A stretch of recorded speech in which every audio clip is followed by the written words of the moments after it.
సిద్ధపడి 7 గంటలు అయ్యేటప్పటికి చర్చిలో ఉండాలి. ఆ రీతిగా దేవుడు మేము ఆశీర్వదించను కాదు. ఈరోజు యేసుక్రీస్తు ప్రభు శిలువ శ్రమల ధ్యాన కూడిక 8వ రోజు. ప్రతి ఒక్కరూ చర్చికి రండి, ప్రార్థన చేద్దాం. కృపామయుడా, దయామయుడా, రక్షకుడా, మీకు స్తోత్రాలు చెల్లిస్తున్నాం. శిలువ శ్రమల ధ్యాన కూడిక 8వ రోజు మీ సన్నిధిలో ఉన్న ప్రతి బిడ్డను ఆశీర్వదించండి. ఆది అంతము మీరే ఉండి ఈ శిలువ శ్రమల ధ్యాన కూడిక నడిపించండి. బిడ్డలకు ఆశీర్వాదం దయచేయండి. ఈ విడుదల బిడ్డలు దీవించండి. మా యూట్యూబ్ ఛానల్ ద్వారా కూడా ఈ ప్రసారాలు వస్తూ ఉండగా వీక్షించే ప్రతి బిడ్డను దీవించండి. మీ దయా వారి సమృద్ధిగా వస్తుంది. క్రీస్తు మహిమ కలనామములో నడుస్తున్నాము. ఆమేన్.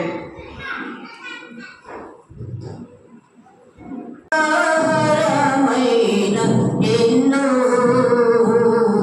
చూడలేనాటి కనులేలనయ్యా, జీవాహారములను నేను చూడలేనాటి కనులేలనయ్యా, వినలేని చూడలేలనయ్యా, వినలేని కనులేలనయ్యా,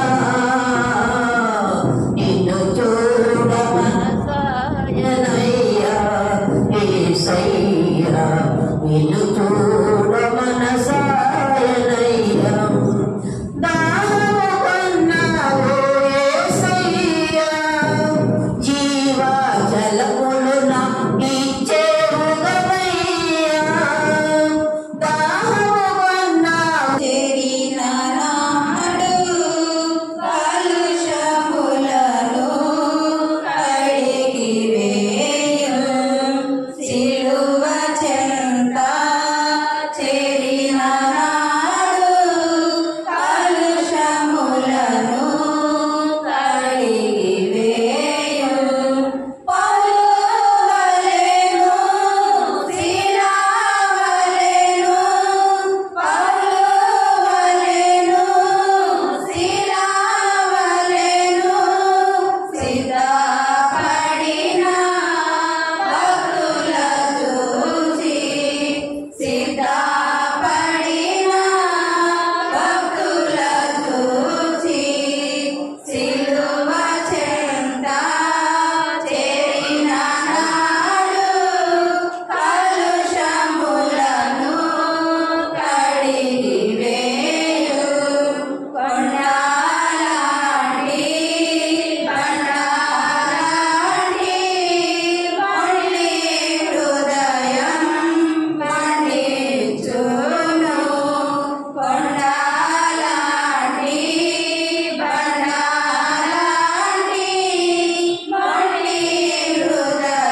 ఈరోజు మీకు ఒక మంచి స్త్రీ గురించి చెప్పాలని ఆశిస్తున్నాను.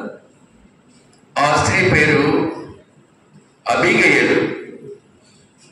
ఆమె మొదటి సమూయేలు గ్రంథం 25వ అధ్యాయంలో మనకు కనిపిస్తుంది.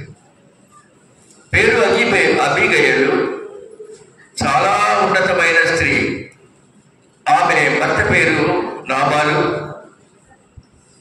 నాబాలు కాలేబు సంతానికి చెందినవాడు. బహుధనవంతుడు, విస్తారమైన పశువులు గలవాడు, పేరెంట్ గలవాడు కూడా.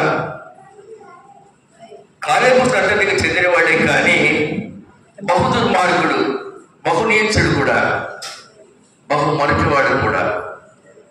ఈరోజు అబీగయలు గురించి మనం వింటూ ఉన్నాం. చూడండి ఒకసారి మొదటి సమూయేలు గ్రంథం 25వ అధ్యాయం అందులో 3 వచనాలు చూడండి. సమూయేలు మృతి చెందగా ఇశ్రాయేలీయులందరూ కూడుకొని అతడు చనిపోయినని ప్రలాపించి రామాలో ఉన్న అతని ఇంటి నివాసిన స్థలంలో అతన్ని సమాధి చేసిన తర్వాత దావీదు లేచి పారాను అరణ్యములకు వెళ్ళెను. కర్మెలునందరి మాయోలో ఆస్తి గలవాడు ఒకడు కాపురం ఉండెను. అతడు బహుభాగ్యవంతుడు. అతనికి 3000 గొర్రెలు 1000 మేకలు ఉండెను. అతడు కర్మెల్లో తన గొర్రెల పొచ్చు కత్తిరించుటకు అయిపోయి ఉండెను. అతని పేరు నాబాలు. అతని భార్య పేరు అబీగయలు. ఈ స్త్రీ సుబుద్ధి గలదై రూపసి ఉండెను. అయితే చర్యలను బట్టి చూడగా నాబాలు మొరటివాడును, మోటువాడును, దుర్మార్గుడై ఉండెను. అతడు కాలేబు సంతతి వాడు. ప్రియమైన దేవుని సంగమా, దేవుని బిడ్డలను సంతానికి చెందిన వాడే కానీ దుర్మార్గుడండి. అబీగయలు గురించి ఏమి వ్రాయబడిందో చూశారు కదా. ఆమె సుబుద్ధి గలది, రూపసి, అందగట్టే. ఈమె జీవితం నేడు అనేక మంది స్త్రీలకు మార్గదర్శకం. దావీదు ఈమెను స్తుతించాడు. ఎలాగంటే, నీవు చూపిన బుద్ధి విషయమై నీకు ఆశీర్వాదం కలుగునుగాక. అబీగయలు దావీదు అన్న పదం. ప్రాణం తీయడానికి వచ్చిన నన్ను ఆపివేసినంత శక్తి కలుగుతానమ్మా. నువ్వు నీ బుద్ధి చేత ఆశీర్వాదం పొందావు. చాలా మంది అనుకుంటారు, నాకున్న తెలివి, నాకున్న బలము, నాకున్న డబ్బు, నాకున్న అనుభవం నన్ను ఆశీర్వదించాయి అని.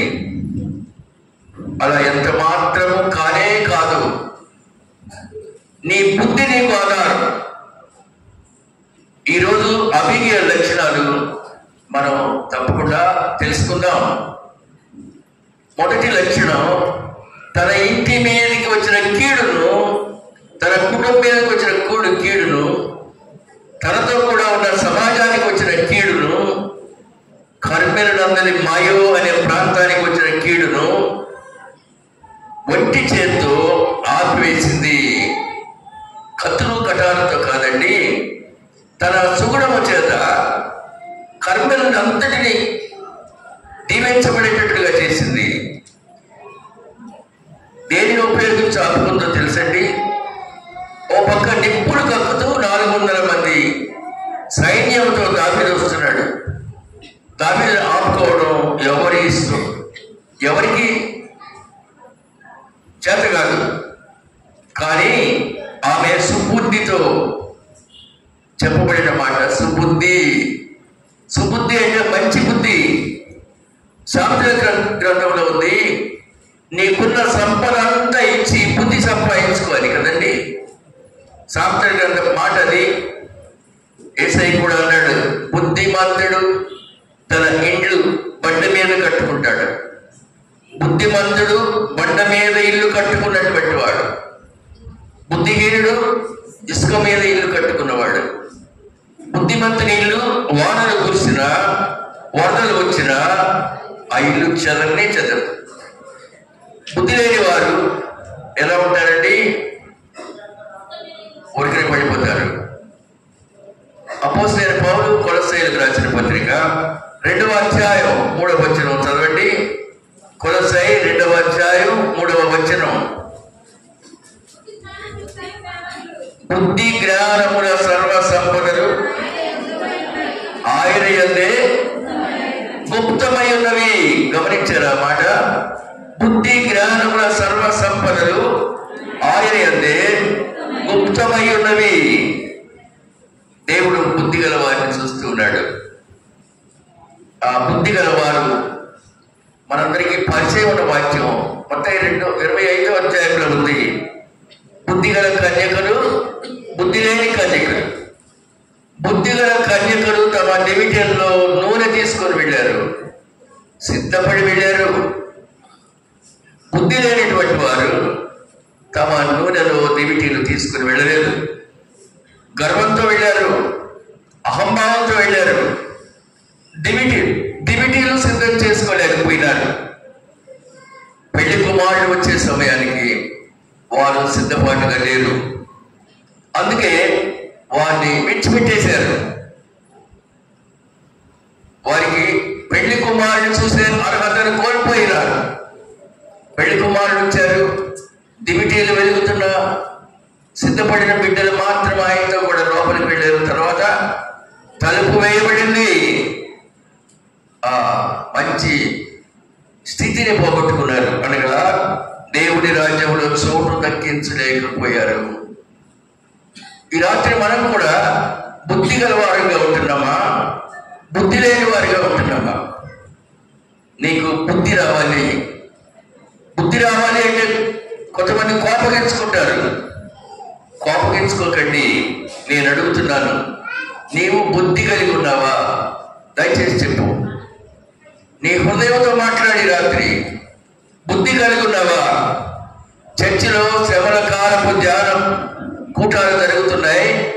ఇవి పూర్తి కాకుండా ఆశీర్వాదాలు కూడా పొందకుండా గబగబా వెళ్ళిపోతున్నారు కొందరు బయటికి.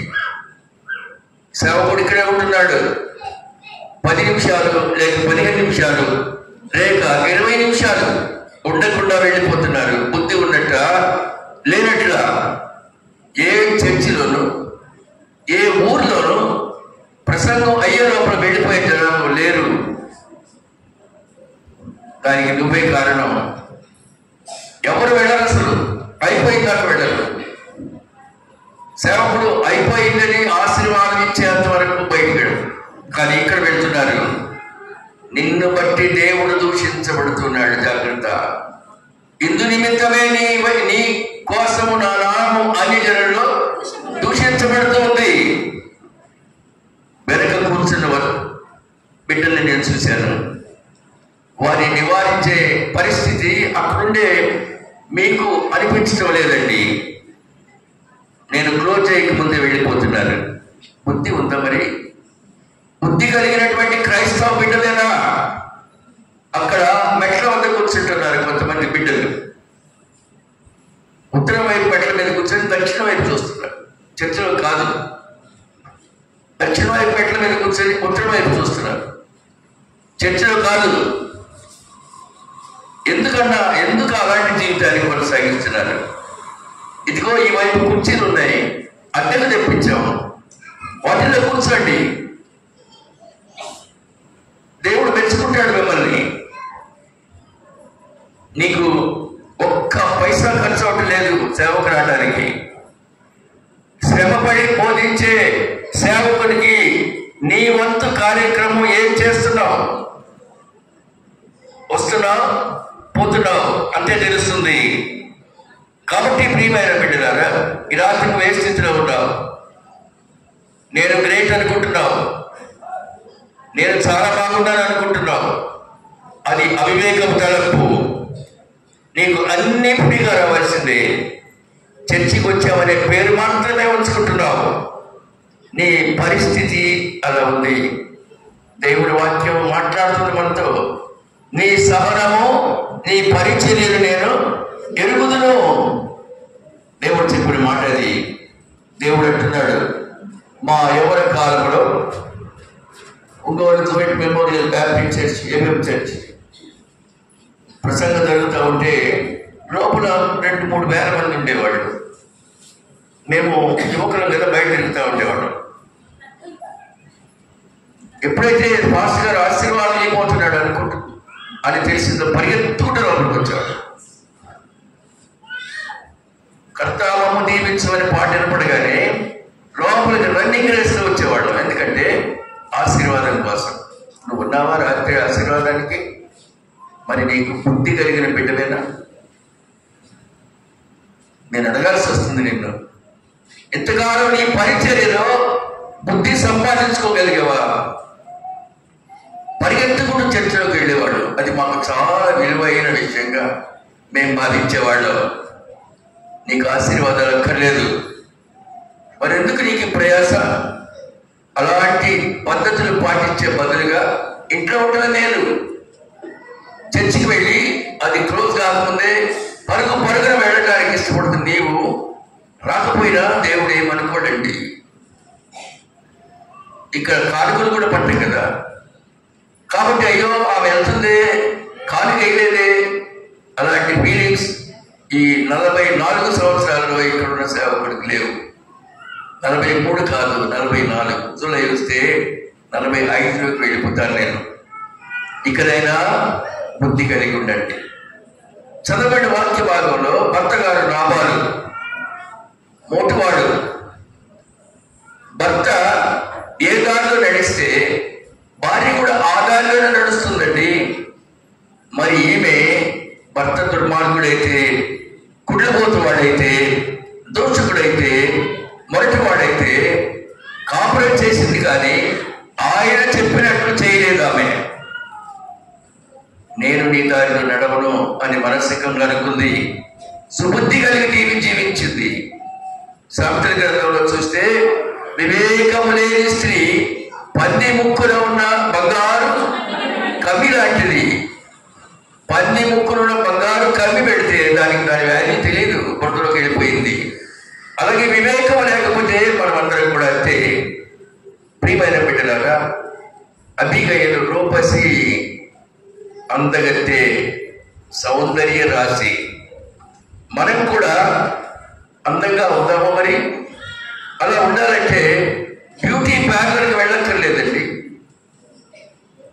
బ్యూటీ పార్లర్కి వెళ్ళడం, బాగా మేకప్ చేసుకొని రావడం దేవుడు అంగీకరించడం లేదు. నేను ఒక పెళ్లి చేసి ఇంటికి వెళ్ళాను. ఇంట్లో చెప్పాను, సో బ్యూటిఫుల్, సో బ్యూటిఫుల్, పెళ్లి కూతురు భలే అందంగా ఉంది అన్న. పెళ్ళైన ఒక నెలకి బయటకు కనిపించింది, ఈమెనా ఈ అమ్మాయినా ఆ అమ్మాయి. ఆ రోజేంటి అంత వైట్గా ఉంది, మిలమిల మెరిసిపోయింది. ఇవాళ ఏంటంటే సామాన్ స్థాయిలో ఉంది. మేడంతో అంటే ఉంది, బ్యూటీ పార్లర్కి 4,000 ఇచ్చి 5,000 ఇచ్చి మేకప్ చేయించుకొని చీర కట్టించుకొని 5,000 ఇచ్చి వస్తారండి పెళ్లి కూతుర్లు అంది. అలాగా? అవునండి. పెళ్ళైన 4వ రోజు మళ్ళీ యథారాజా యథాస్థితి. కాబట్టి ప్రియమైన దేవుని బిడ్డలారా, ముఖం పాలిష్ చేసుకోవడం అందం కాదండి, అది మన అందం కాకూడదు. నాట్ ఫేషియల్ అందం, హృదయ అందం కావాలి. ఏసై చూసేది not your face but your heart. బైబిల్లో రూపసి సౌందర్యవతి అని వ్రాయబడింది అబిగయలు గురించి. అంటే ఆమె బాహ్య సౌందర్యము కాదు, బయట సౌందర్యం కాదు, ఆమె అంతరంగ సౌందర్యం. మనుషులు పైరూపం చూస్తాడు, దేవుడు హృదయాన్ని చూస్తాడు. ఈ రాత్రి మీరు గమనించండి, మన పైరూపం దేవుడికి అక్కర్లేదండి, మన హృదయం దేవుడికి అవసరం. పౌలు మహాశయుడు తిమోతికి రాసిన మొదటి పత్రిక 2వ అధ్యాయం 9వ వచనం ఒకసారి చదువుదామా? మరియు స్త్రీలను అడుకయు అడుకువయు స్వస్థ బుద్ధి గలవారయుండి తగు మాత్రపు వస్త్రముల చేతనే కాని జడలతోనైనను బంగారముతోనైనను విలువగల వస్త్రములతోనైనను అలంకరించుకొనక దైవ భక్తి గలవారమనే స్త్రీలు చెప్పుకున్నట్లుగా సత్క్రియల చేత మిమ్మల్ని మీరు, అదండి సత్క్రియ అంటే మంచి పని, మంచి పనుల చేత మిమ్మల్ని మీరు అలంకరించుకోండి. ప్రియమైన బిడ్డలారా, బయటకు వెళ్ళేటప్పుడు శుభ్రంగా మంచి బట్టలు వేసుకుని వెళ్ళాల్సిందే, ఎవరు కాదనలేరు. అలాగే చాలా నీట్గా వెళ్ళవలసిందే, కానీ దాంట్లో అధిక వాంఛలు పెట్టుకోవద్దు. ఆ నీట్గా ఉండి వెనక్కి తిరిగి చూస్తానని ఎవరైనా చూసారా అనుకుంటే వెళ్ళకండి. కొంచెం దూరం వెళ్ళి ఒక లుక్ వెనక్కి చూసాడు దాన్ని కదా, ఆ బ్యాడ్ క్యారెక్టర్ అక్కడే నువ్వు పాపి దేవుని దగ్గర స్టాంప్ పడుతుంది, ఈ దారి నువ్వు వెళ్ళు. ఎవరన్నా చూస్తున్నా కానీ నడకలు మార్చడం అది అవివేకపు చర్య. కానీ దేవుడు బాహ్య సౌందర్యాన్ని కాదు చూస్తుంది, అంతరంగ సౌందర్యం. అలాగే 1 పేతురు 3వ అధ్యాయంలో ఒక మాట ఉంది, జడలు అల్లుకోవడం. చదవండి, 1 పేతురు 3వ అధ్యాయం, పెద్దగా చదవమ్మ. జడలు అల్లుకొనుటయు బంగారు నగలు పెట్టుకొనుటయు వస్త్రములు ధరించుకోవడము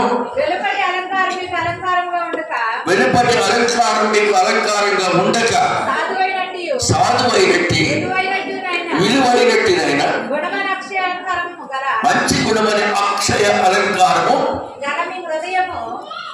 అంతరంగ స్వభావం మీకు అలంకారంగా ఉండవలెను. చాలమ్మా, అంతరంగ స్వభావం అలంకారంగా ఉండాలి. ప్రియమైన బిడ్డలారా, అంతరంగ స్వభావం మనకు అలంకారం. అంతరంగ స్వభావంలో ఉండేటువంటి గుణాలు, అంతరంగ స్వభావంలో ఉండే లోపల ఉండే బంగారు వెండి కన్నా విలువైన గుణాలు ప్రేమ, దయ, శాంతి, కరుణ. దాంతో హృదయాలు నింపుకోవాలి తప్ప పైన ఉండేటువంటి గర్వం, అహంకారం, అవివేకం, సెటైర్స్. చాలా మంది బిడ్డలకు ఆధునిక కాలంలో అబ్బిన విద్య ఏంటంటే సెటైర్. అలాంటి వాటికి దూరంగా ఉండండి. అలాంటి స్థితి నుంచి బయటికి రండి. 1985-86 85-86 ప్రాంతంలో ఐతరంగ నుంచి యువతరం వచ్చేవాళ్ళు మన మీటింగ్స్కి. మా ఇంట్లో భోజనం చేసేవాళ్ళు. అప్పుడు 10th క్లాస్ చదివే ఆడపిల్లలు ఉండేవాళ్ళు మా దగ్గర. వాళ్ళు బయట నుంచి వచ్చేవాళ్ళు, డ్రెస్ బాగా మంచిది వేసుకొని, బూట్లు వేసుకొని వచ్చేవాళ్ళు. వాళ్ళు వచ్చేసి ఒక అమ్మాయి అనేది వెన్నతో పెట్టిన విద్యలాగా ఉంది. చాలా మందికి పరిగెట్టి మర్చిపెట్టి, ఇదిగో మనం చెప్పుకుంటున్న అబిగేల్ భర్త చూస్తే బహు దుర్మార్గుడు, బహు మోటువాడు, ఇంకా బహు మొరటివాడు, దుర్మార్గుడు, చెడ్డవాడు అన్నీ ఉన్నాయి అతను. చాలా మంది జీవితాలలో అందానికి ప్రత్యేకత ఇస్తున్నారు. ఒక లేడీ యాక్ట్రెస్ ఉంది, ఆమె శ్రీదేవి గారు. ఎన్నో సినిమాలు చేసింది, ఎంతో డబ్బు సంపాదించేది. భర్త బోనీ కపూర్ కూడా అందగాడు. దాదాపు 2 కూతుళ్ళు ఉన్నారు ఆమెకి. ఎంతో డబ్బు, ఎంతో పరపతి, ఎంతో అభిమానం సంపాదించి ఒకనాడు పెళ్లికి వెళ్ళారు దుబాయ్. హోటల్ రూమ్లో ఏమైందో కానీ ఆమె కార్డియాక్ అరెస్ట్తో మరణించింది. ప్రియమైన బిడ్డలారా, దుబాయ్ నుంచి ఇండియాకి రావాలి. దుబాయ్ వాళ్ళు ఏం చేశారంటే ఎక్సలెంట్ మేకప్ చేశారు ఆవిడకి. భారతదేశానికి విమానాలు పంపుతూ ఈ అత్యంత సౌందర్యవంతమైన ఈమెను ఇండియాకు మంచి మేకప్తో పంపించారు. ఇండియాకు వచ్చిన తర్వాత ఏమైందమ్మా, సాయంకాలానికి మట్టిలో కలిసిపోయింది. ఉంచుకుంటామా? చూసారా? ఈ అందము మట్టిలో కలిసిపోయేది, కానీ లోపల ఉండేటువంటి హృదయాలంకరణ దేవుడు చూస్తున్నాడు. స్త్రీలకు గర్వం అనేది, అహంభావం అనేది అందం కాదు. ఇది స్త్రీలకు హృదయాలంకరణ ఎన్నటికీ చెరిగిపోయింది కావాలి. అబీగేల్ లాగా. అబీగేల్ భర్త గారు కాలేబు వంశస్థుడు, బలశాలి. కాలేబు బట్టి బలశాలి. మోషే నన్ను పంపినప్పుడు 40 ఏళ్ల వాడిని. అప్పుడు నాకు బలం ఎంత ఉందో ఇప్పుడు కూడా అంతే బలం ఉన్నది. ఆ మాట అనేటప్పుడు ఎంత వయసు? 80 సంవత్సరాల వాడు. అటువంటి కాలేబు వంశంలోకి చెందినవాడు అబీగేల్ భర్త గారు అయినటువంటి నాబాలు. ప్రియమైన బిడ్డలారా, అంతేకాదు ఇశ్రాయేలు జనాంగానికి మంచి నాయకుడు కూడా. అంత గొప్పవారి కుటుంబానికి చెందినవాడు, బహు చెడ్డవాడు. అంత గొప్ప కుటుంబానికి చెందినవాడు బహు దౌర్భాగ్యపు జీవితాన్ని కలిగి ఉన్నాడు. ప్రియమైన దేవుడు బిడ్డ, మన క్రైస్తవం ఎలా ఉంది? మన జీవితం ఎలా ఉంది? చాలా మంది జీవితాల్లో పైకి నున్నగా కనిపించే నేతి బీరకాయ క్రైస్తవం కలిగి ఉన్నాం, లోపల నెయ్యే ఉండదు. అలాగే బైబిల్ పట్టుకొని రావడం, విశ్వాసులుగా భావించడం, కృత్రిమైనటువంటి సంగతులు కలిగి ఉన్నాం, కానీ లోపల ఉండేటువంటి హృదయం మారలేదు. భర్త చెడ్డవాడైతే భార్య ఏం చేయాలి? అబీగేల్ ఏం చేసింది? ఏమి చేయరా, కాపురం చేస్తానే ఉంది. చెడ్డవాడైతే రోడ్డు ఎక్కకూడదు, పంచాయతీ పెట్టకూడదు, అమ్మను నాన్నను తోడబుట్టలు పిలుచుకొని గొడవ చేయకూడదు. దేవుడు చెప్పే ఒకే ఒక్క విషయం ఏంటంటే మోకరించి నీ భర్త కొరకు ప్రార్థన చేయి. నీ భర్త చేంజ్ కావాలి, మార్పు చెందాలి. చెయ్యి. దివారాత్రులు ఆయన కొరకు కన్నీరు కార్చు. రేయి మొదటి జామున నీ పసిబిడ్డల హృదయానికి కన్నీరు కార్చమని లేదా బైబిల్లో? అలాగే నీ భర్త గారి విషయం కన్నీరు కార్చు. తన భర్తను, అటువంటి భర్తను కలిగి ఉన్న అబిగయలు ఓర్పుతో కలిగి ఉంది. ఓర్పు సహనాన్ని కలిగి ఉంది. పరిస్థితులను బట్టి దావీదు అరణ్యానికి వెళ్ళాడండి. పారాను అరణ్యానికి వెళ్ళిపోయినాడు. పరివారితో వెళ్ళాడు. విస్తారమైన పశువుల మందను తీసుకుని వెళ్ళాడు. అప్పటికి రాజే. కానీ పరిస్థితులను బట్టి సౌలును వదిలి వెళ్లాల్సి వచ్చింది. అరణ్యంలో ఉన్నాడు. కొంచెం దూరం, ఒక పర్లాంగు 2 పర్లాంగుల దూరంలో నాబాలు ఉన్నాడు. ఆయనకి విస్తారమైన పశువులు ఉన్నాయి. దావీదు తన పనివారితో ఏం చెప్పాడంటే, నాబాలు గారి పశువుల్ని కూడా జాగ్రత్తగా చూడండి. మన గొర్రె మేకల మందలతో పాటు వాటిని కూడా జాగ్రత్తగా చూడండి. మనం సహోదరులు అన్నాడు. అలాగే చూశారు. నాబాలు సంపద పెరిగిపోయింది. నాబాలుకు బాగా క్యాష్ వచ్చేసింది. అరణ్యంలో ఉన్ని తీసి బస్తాలకు వేసి ఇతర దేశాలకి అమ్మేటువంటి పరిస్థితులు అవి. మనకున్న గొర్రెలు మేకలు కాదండి, పెద్ద పెద్ద ఉన్ని ఎలాంటి ఉంటుంది, అలాంటివి. అలా నాబాలు బహుధనవంతుడు అయిపోయినాడు.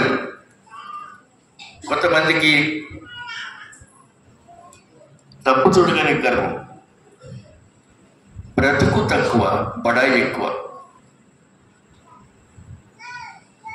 డబ్బులుంటే గర్వం, బడాయి కదండి. అలాగే బయటికి పోవాలంటే నేను చాలా రిచ్ మ్యాన్ అనుకోవాలని పోజులు కొడుతున్నాం. తెలుగులో గొప్ప గొప్ప ప్రావెర్బ్స్ ఉన్నాయి. మింగ మెతుకు లేదు, మీసాలకి సంపంగ నూనె. అవన్నీ మన కొరకు పూర్వీకులు రాసినటువంటి ఆణిముత్యాలే. ప్రియమైన దేవుని గర్వం ఎలా ఉంటుందంటే, నేను చాలా హైట్ ఉన్నానని గర్వం కొంతమందికి, నేను పర్సనాలిటీ అని గర్వం కొంతమందికి, నా హెయిర్ స్టైల్ చాలా బాగుంటుంది అని గర్వం కొంతమందికి, నా వెనక 10 కుటుంబాలు ఉన్నాయండి, అది గర్వం. దేవుడు అన్ని చూస్తున్నాడు. దేవుడు lord Jesus is watching everything. ఆయన చూస్తూ ఉన్నాడు. ఒక రోజున ఆహార పదార్థాలు దావీదు పరివారానికి అయిపోయినాయి. దావీదు తన పరివారాన్ని పిలిచి, అదిగో మన వాళ్ళ మందలను కూడా మేపాం కదా, అక్కడికి వెళ్ళండి, అక్కడికి వెళ్ళి రిక్వెస్ట్ చేయండి, నేను చెప్పినట్టు చేయండి. చూడండి, 1 సమూయేలు 25వ అధ్యాయం 5వ వచనం. తన పనివారిలో 10 మందిని పిలిచి వారితో ఇట్లా, నేను మీరు కర్మెలునకు నాబాలునకు పోయి నా పేరు చెప్పి కుశల ప్రశ్నలు వేయండి. ఆ భాగ్యవంతుడితో, బహుభాగ్యవంతుడు కూడా నాబాలు, నీకును నీ ఇంటికి కలిగిన అంతటి క్షేమమగును గాక అని పలికి వర్తమానం చెప్పండి. నీ యొద్ద గొర్రెల బొచ్చు కత్తిరించు వారున్నారు అనో సంగతి నాకు వినపడెను. నీ గొర్రెల కాపరి మా దగ్గర ఉండగా మేము వారికి ఏ కీడును చేసి ఉండలేదు.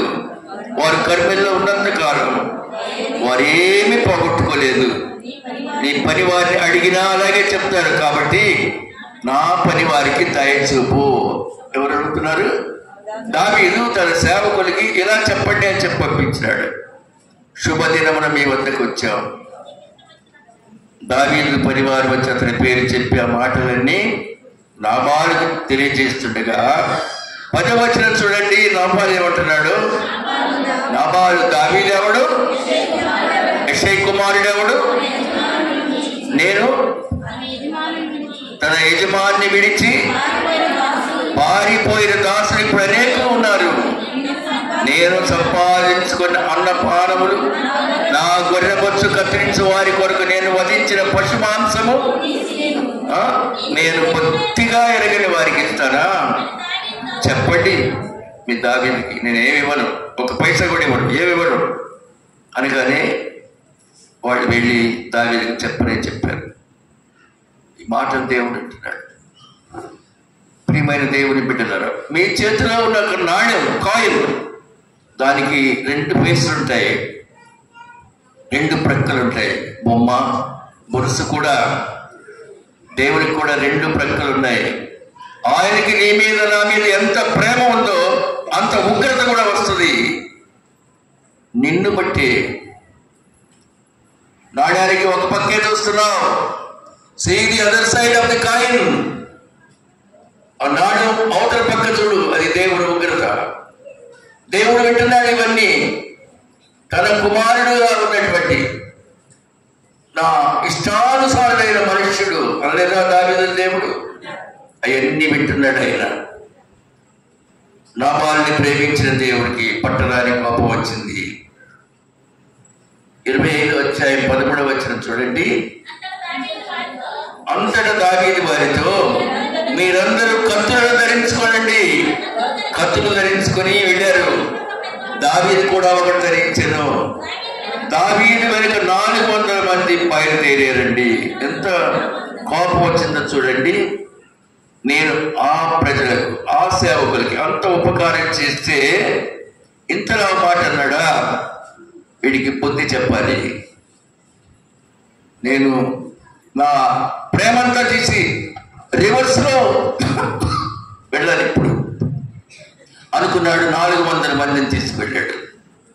ఈ దావీదు యొక్క ధైర్య స్థైర్యాలు మీకు తెలుసును. గొలియాత్ అనే భుజబల పరాక్రమశాలిని వధించిన దావీదు, సింహాన్ని చంపిన దావీదు, ఎలుకబంటిని చంపిన దావీదు వీరుడు. అతన్ని ఎవరు ఆపలేరు. దావీదు ఖడ్గం తీసుకొని వెళ్తుంటే ఎవరు ఆపలేరు. కళ్ళు ఎర్రగైపోయాయి. కర్మెలు ప్రాంతాన్ని రక్తసిక్తంగా చేయడానికి బయలుదేరి వెళ్తున్నాడు. నాబాలు ఇంటి మీద కీడు రాబోతోంది, వచ్చేసింది. చాలా జాగ్రత్తగా జీవించాలి మనం కూడా. ప్రియమైన దేవుని బిడ్డల, దేవుడు చేసిన పనికి కృతజ్ఞత కలిగి ఉండు. దేవుడు నీకు ఇచ్చిన దాంతో హాయిగా తిరిగి జీవిద్దాం అనుకుంటున్నావు. నీ కృతజ్ఞత దేవుడికి ఏమాత్రము లేకపోతే దేవుడు అదర్ సైడ్ ఆఫ్ ది కాయిన్లో చూస్తాడండి. నువ్వు అనుకుంటున్నావు దేవుడు నిత్యము నిన్ను ప్రేమించాలని. నువ్వు మాత్రం దేవుడికి అనుకూలంగా ఎన్నడూ ఉండడానికి ఇష్టపడలేదు, కృతజ్ఞత కలిగి ఉండలేదు. 1 సమూయేలు 25వ అధ్యాయం 14వ వచనం. అమ్మా, పరిస్థితి చేజారిపోయింది. అబీగేలమ్మా, పరిస్థితి చేజారిపోయింది. సేవకులు గబగబా అబీగేలు దగ్గరికి వెళ్ళారు. చూడండి, పనివాడు ఒకడు నాబాలు భార్య అబీగేలుతో ఇట్లా నేను క్లోజ్. ఈ పిల్లవాడు ఒకడు నాబాలు భార్య అబీగేలుతో ఇట్లా నేను, అమ్మా, దావీదు అరణ్యంలో నుండి మన యజమానిని కుశల ప్రశ్నకై దూతలను పంపగా, అంటే సేవకులను పంపగా, అతడు వారితో కఠినంగా మాట్లాడాడమ్మా. ఆ మనుషులు మాకెంతో ఉపకారం చేసిన వాళ్ళేనమ్మా. మేము పొలంలో వారి మధ్య సంచరించినంతసేపు ఏ అపాయము గాని నష్టము గాని మాకు సంభవించలేదు. మేము గొర్రెలను కాయస్తున్నంతసేపు వారు రాత్రి పగళ్ళు మా చుట్టూ ప్రాకారముగా ఉన్నారమ్మా. అయితే మా యజమానునికి అతని ఇంటి వారందరికీ వారు కీడు చేయించి ఉన్నారు కనుక ఇప్పుడు నీవు చేయవలసిన పని ఆలోచించు. సేవకులు ఏమంటున్నారు చూడండి, మన యజమానుడు బహు పనికి మారినవాడు.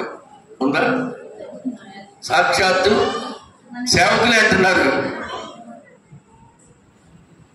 ఒక స్త్రీతో తన పురుషుడి గురించి చెప్తున్నారు, మన యజమానుడు బహు పనికి మారినవాడు, బహు దుర్మార్గుడు, మోటువాడు, బహుభాగ్యవంతుడు, బహు పనికి మారినవాడు, ఎవరిని తనతో మాట్లాడనీయుడు.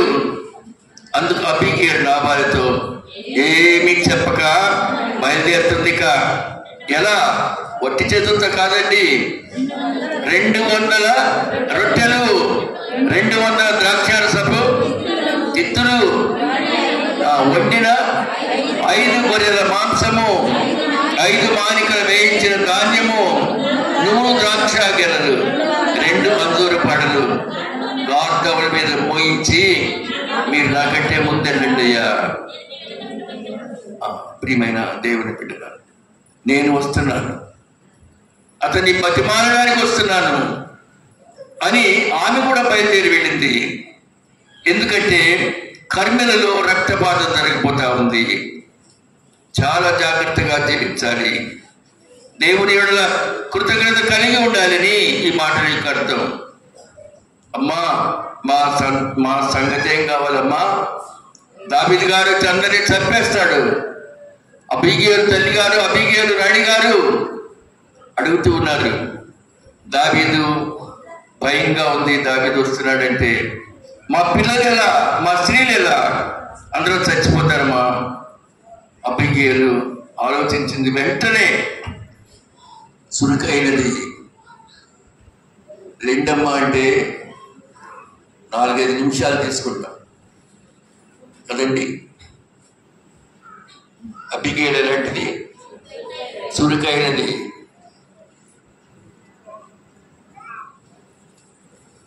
బిడ్డ బయలుపడ్డాడంటే అంటారంట జస్ట్ వెయిట్, సర్ది కూడా తినొస్తాను. అట్లా ఉంది మన జీవితం కూడా. లిండమ్మ అంటే లెగవలేరు, కానీ ఈమె చూడండి, ఈ స్త్రీమూర్తి చురుకైనది, మంచి ఆలోచన కలిగింది. ఏం చేయాలి, ఏం చేస్తే ఈ దుఃఖం పోతుంది, మా కర్మలు అంతా క్షేమంగా ఉండాలంటే ఏం చేయాలి అనుకుని బయలుదేరుతూ ఉందండి. 25వ అధ్యాయం 18వ వచనం చూడండి ఒకసారి. ఇప్పుడు చెప్పారు అదే. 200 రొట్టెలు, 2 ద్రాక్ష తిత్తులు, 5 గొర్రెల మాంసం, 5 మానికలు వేయించిన ధాన్యం, నూనె ద్రాక్ష గలలు, 200 అంజూరం. ఇవన్నీ ఆహారం, దావీదు అడిగిన ఆహారం. అంతకన్నా రెట్టింపు తీసుకుని వెళ్తుంది, అలా బయలుదేరి వెళ్తుంది. ప్రియమైన దేవుని బిడ్డ, ఈమెకు అందరికీ భయం దావీదంటే ఈమెకు లేదా? చూడండి 2వ తిమోతి 1వ అధ్యాయం 7వ వచనం. 2వ తిమోతి 1వ అధ్యాయం 7వ వచనం. దేవుడు మనకు శక్తియు ప్రేమయు ఇంద్రియ నిగ్రహములు గల ఆత్మనిచ్చినాడు, కానీ పిరికి తరము కలిగిన ఆత్మనివ్వలేదు. కాబట్టి అంటే భయపడవద్దు. బైబిల్లో 362 పర్యాయాలు భయపడవద్దు అని రాయబడి ఉంది. ప్రియమైన దేవుని బిడ్డలారా, ఒకనాడు దావీదు ప్రార్థన ఏంటో తెలుసా? యెహోవా నాకు వెలుగును రక్షణై ఉన్నాడు, నేను ఎవరికి భయపడతాను? దావీదు ప్రభువు సాక్ష్యం ఈ రాత్రి మీతో చెప్తున్నాడు. మీరు సంఘము అబీగయలు వలె ఉండాలి. దావీదు వద్ద శరణు వేడుకోవడానికి వెళ్తుంది. ప్రియమైన దేవుని బిడ్డలారా, ఆయన్ని ఆహారం ఇచ్చి తీసుకొని వెళ్తా ఉంది. మనం ఎలా వెళ్తున్నాం? దేవునికి ఒట్టి చేతులతో వస్తున్నాం. మనకేం తెలుస్తుందంటే ఎవరి వద్ద నుండి ఏమైనా తీసుకునే దురదృష్ట పరిస్థితిలో ఉన్నాము, కానీ దేవునికి ఇవ్వడానికి ముందుకు రాలేకపోతున్నాం. చాలా మంది జీవితాలు అలాగే ఉన్నాయి. ఊరికినే వచ్చి ఊరికినే వెళ్ళిపోతూ ఉన్నారు. సేవ యొక్క వాల్యూ తెలియటం లేదు, సేవ యొక్క విలువ తెలియటం లేదు. దేవుడు ఎవరి చేత చెప్పిస్తున్నాడో అది గ్రహించలేకపోతున్నారు. కనీసం చర్చిలో చాపలు కూడా ఎత్తకుండా రోజు ఇద్దరే, మిగతా వాళ్ళంతా పరారు. ఏమి నీకెందుకు లేదు ఆ ధన్యత? కారణం ఏంటంటే నీకు ఇష్టం లేదు, రావడం పోవడం అంతే. ఏం కూడా చర్చికి వెళ్తుంది అనిపించుకోవాలనుకుంటున్నావు నువ్వు. కేవలం 2-3 చూస్తుంటాను నేను. ప్రియమైన దేవుని బిడ్డలారా, రావడం పోవడం కాదండి క్రైస్తవ జీవితం. అలాగే ఏమిస్తున్నావు? సాయంకాలం అయ్యేటప్పటికీ మా ప్రాంతంలో దీప భాగ్యం అనే ఎవరి బిడ్డలు ఉంటారు. వాళ్ళు దుకాణాలు పెట్టుకున్నారు. చక్కగా ప్యాకెట్లు బిస్కెట్లు అమ్ముతూ ఉంటారు. అప్పుడే తెచ్చిన కేక్స్ 4 పంపిస్తూ ఉంటారు. నాకు వెళ్ళి చూస్తూ ఉంటారు వాళ్ళు. అది హృదయంలో ఉండాలి. ప్రియమైన సంగమా, దేవుని బిడ్డలారా, మరి మన జీవితం ఎలా బ్రతుకుదేరి ఉంటున్నాం? మనం గుండెలు అలసిపోతున్నాయి. వాక్యం చెప్పి చాలా మంది మా ఇంటికి ఫ్రూట్స్ పంపిస్తారు, పచ్చళ్ళు, కాయలు, మంచి కాయలు, ఫ్రూట్స్ పంపిస్తారు. వారి లెక్క అక్కడుంది పరలోకంలో, నీ లెక్క ఇక్కడే ఉంది. నీ లెక్క ఇక్కడుంది, దైవజనుని చూసే లెక్క అక్కడుంది. Mind it. ప్రియమైన బిడ్డలారా, ఆయన ఏమనుకుంటాడంటే నా సేవకుడికి ఇస్తున్నారు, నా సేవ చేస్తుంటే ఇస్తున్నారు. ఈ రోజున మీకు ఈ లైటింగ్, ఫ్యాన్స్, కార్పెట్స్, ఇవన్నీ మైక్ రిపేర్స్ 10,000 రూపాయలు ఖర్చు పెట్టారు. ఇప్పుడున్న కమిటీ వారు 10,250 రూపాయలు. అన్నిటికీ రసీదులు ఉన్నాయి, ఫైల్ మెయింటైన్ చేశాం. ఇంత ఖర్చు పెట్టి సేవ జరుగుతుంటే నీ పరిస్థితి ఎలా ఉందంటే అలా వచ్చి ఇలా వెళ్ళడం, కనీసం బ్లెస్సింగ్స్ కూడా తీసుకోకుండా పరుగో.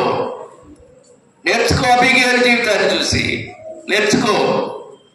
దేవుడికి నీ ప్రాణం చాలా ఇష్టం, నువ్వు చూపే కృతజ్ఞత కూడా ఇష్టం. ఆయన కృతజ్ఞత లేకుండా చూస్తున్నారు. అబిగేలులో కృతజ్ఞత ఉంది. మా పశువులన్నిటినీ, మా గొర్రె మేకలను కాపాడారు కాబట్టి వాళ్ళందరికీ ఎంత ఆహారం ఇద్దాం. అబిగేలులో చురుకుదనం ఉంది. వెంటనే రియాక్ట్ అయి బయలుదేరి వెళ్ళిపోయింది. ప్రియమైన దేవుని బిడ్డలారు, వెళ్ళినప్పుడు వెళ్ళగానే కనపడ్డు. కొండల్లో, లోయల్లో వెతుక్కుంటా గబగబా గాడిద మీదకి వెళ్ళిపోయింది. కనపడగానే సాగిలపడింది. ఆ ఎదుట సాగిలపడింది. ఈ గొప్ప ధనవంతుడి యొక్క సతీమణి 200 రొట్టెలు, ద్రాక్షారస తిత్తులు, పుట్టేళ్ల మాంసం, వేయించిన ధాన్యం 100 ద్రాక్ష గెలలు, 200 అంజూరపు గెలలు. చూడండి, మొదటి సమూయేలు గ్రంథం 25వ అధ్యాయం చూడండి. నా ఏలినవాడ దుష్టుడైన ఈ నాబాలు లక్ష్య పెట్టవద్దు. అతని పేరు అతని గుణములను సూచించున్నది. అతని పేరు నాబాలు. భర్త గురించి చెప్తుందండి. మోటుతనం అతని గుణము. నా ఏలిన వారు పంపించిన పని వారు నాకు కనపడలేదు. నా ఏలిన వాడ యెహోవా జీవముతోడు, నీ జీవంతోడు. ప్రాణము తీయకుండా యెహోవా నిన్ను ఆపి ఉన్నాడు. నీ చెయ్యి నన్ను రక్షించినన్న మాట నిజమని యెహోవా సెలవిస్తూ ఉన్నాడు. ప్రియమైన దేవుడు ఇంకా ఏమంటుందంటే అక్కడ, ఈ తప్పు నాదనుకోయ్యా. 28వ వచనం, నీ దాసురాలైన నా తప్పు క్షమించు.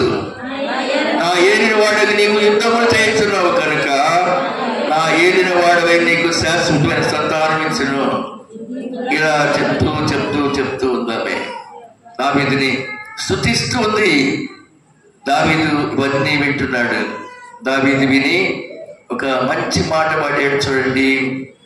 32వ వచనం, అందుకు దావీదు, నాకు ఎదురుపడుటకై నిన్ను పంపిన ఇశ్రాయేలు దేవుడైన యెహోవాకు స్తోత్రము కలుగును గాక.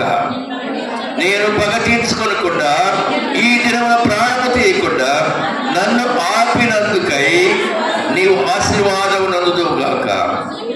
నీవు చూపిన బుద్ధి విషయమై నీకు ఆశీర్వాదం కలుగును గాక. నీవు త్వరపడి నన్ను ఎదుర్కొనకపోయినలా నీకు హాని జరిగి ఉండేది. 35 వచనం, తన యొద్దకు ఆమె తెచ్చిన వాటిని ఆమె చేత తీసుకుని, ఈ మాటలు నేను ఆలకించాను, నీ మనవి అంగీకరించాను, సమాధానంగా నీ ఇంటికి పోమని ఆమెతో చెప్పాను. ఖడ్గం పట్టుకున్న రాజు ఒక్కసారిగా ఖడ్గాన్ని పడవేసి శాంతి దయా కలిగిన వాడు ఎందుకైనాడంటే అబిగేలు యొక్క ప్రవర్తన, అబిగేలు చూపిన శ్రద్ధ, ఆమె విధేయత ఆయన మనస్సును మార్చివేసింది. ఇక ఇంటికి వెళ్ళిపోయింది. నాబాలు ఇంటి దగ్గర ఎలా ఉన్నాడంటే బాగా తాగి విందు చేసుకుంటా ఉన్నాడు. విందు చేసినట్లు అతడు ఇంట్లో విందు చేసి త్రాగొచ్చు, బహు సంతోషించచ్చు, మత్తుగా ఉండెను. తెల్లారింది. రాత్రి దావీదు వచ్చి నేను చంపైపోయాడయ్యా అని చెప్పగా భయము చేత గుండెలు పగిలిపోయాను, రాతి వలె బిగుసుకుపోయాను. దావీదు కత్తి తీసుకొని వచ్చేవాడు. రాత్రి నేను వెళ్ళకపోతాను కానీ కోమాలోకి వెళ్ళిపోయినాడు. ఎంత భయం అండి! మనుషులు 10 మంది ఉంటే భయం లేదు కదా, సింగిల్గా ఉంటే మన ధైర్య సాహసాలు తెలుస్తాయి. ఇప్పుడు చూడండి, కోమాలోకి వెళ్ళిపోయినాడు ఈ ధనవంతుడు. కొద్ది రోజుల తర్వాత చనిపోయాడు. తెలిసింది దావీదుకి, నాబాలు చనిపోయినా యెహోవా నాబాలు చేసిన కీడు అతని తల మీదకి రప్పించినాడు అన్నమాట అని చెప్పి, తర్వాత దావీదు అబీగయల్ని పెళ్లి చేసుకోవాలని ఆమెతో మాట్లాడడానికి తగిన వారిని పంపించాడు. ఆమెని అనాథగా వదిలేయకూడదు, విధవగా వదిలేయకూడదు. దావీదు సేవకులు కర్మేలున్న అబీగయల్ వద్దకు వచ్చి, దావీదు మమ్మల్ని పిలిచి నిన్ను పెళ్లి చేసుకోవడానికి నిన్ను తీసుకుని రమ్మన్నాడంటే ఆమె లేచి సాగిలపడి, నా ఏలిన వారి చిత్తము, నా ఏలిన వారి సేవకుల కాళ్ళు కడుకుడు, నా ఏలిన వారి దాసులలో నేను సిద్ధంగా ఉన్నానని చెప్పి గార్ధపు పెళ్ళెక్కి తన వెనుక నడుచున్న 5 పరికత్తులతో కూడా దావీదు పంపిన దూతలు వెంబడి రాగా దావీదు ఆమెను పెళ్లి చేసుకొనెను. చూసారండి ఈ సుబుద్ధి కలిగిన బిడ్డ యొక్క జీవితం. ప్రియమైన దేవుని బిడ్డలారు, దేవునికి ఇవ్వాలనేటువంటి భాష నీ దగ్గర ఎప్పుడైనా ఉందా? దేవునికి సమర్పించుకోవాలనే లాంగ్వేజ్ భాష నీ దగ్గర ఎప్పుడైనా ఉందా? నీకు నీ ఎదుటి వారిలా, నీకు కనిపించే బిడ్డల ఎడలా దీన మనస్సు ఉందా?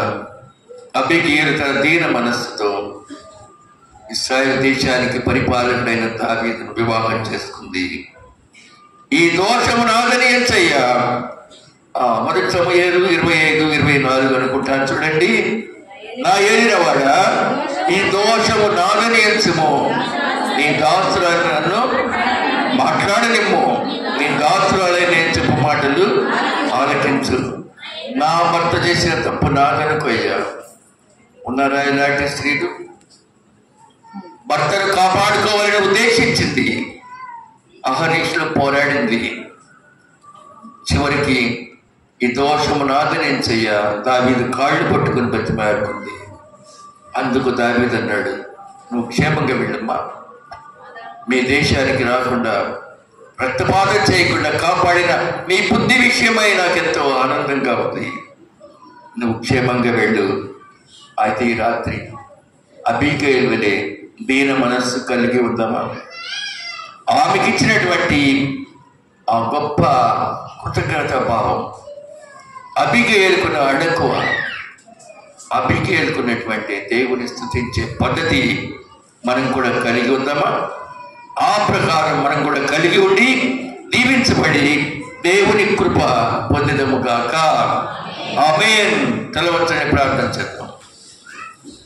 కృపామయుడా, దయమయుడా, రక్షక, ఈరోజు అబీగయలు వలె కీడును తొలగించుకునే కలిగే జ్ఞానం మాకు దయచేయండి తండ్రి. కాళ్ళు పట్టుకొని బతిమలాడుకొని తప్పులు క్షమించమని దావీదును కోరినట్లే యేసయ్యను బతిమలాడి పాప క్షమాపణ ప్రసాదించమని అడుగుతాం. ఈ బిడ్డలు అలా ప్రార్థించే వారిగా చేయి తండ్రి. కాళ్ళు పట్టుకొని బతిమలాడిన అబీగయలు వలె ప్రార్థన జీవితం కలిగి ఉండి ప్రార్థనలో మొరపెట్టి కుటుంబం యొక్క బ్రతుకును మార్చుకునే స్థితి దయచేయమని, కుటుంబంలో శోధన తప్పించమని, ఖడ్గవాత పడకుండా అబీగయలు ఎలా దేశాన్ని కాపాడుకుందో తన కుటుంబాన్ని కాపాడుకునే స్త్రీగా ఇక్కడున్న ప్రతి ఒక్కరిని ఆశీర్వదించి పంపమని, వీరిన వాక్యాన్ని వారి హృదయమును పలక మీద వ్రాసుకొని ఆశీర్వాదానికి పాత్రలుగా చేయమని రాత్రి యేసు దేవుని యొక్క కృప కనికరం కొరకు వేడుకుంటూ అడిగి వేడుకుంటున్నాము తండ్రి. ఆమేన్.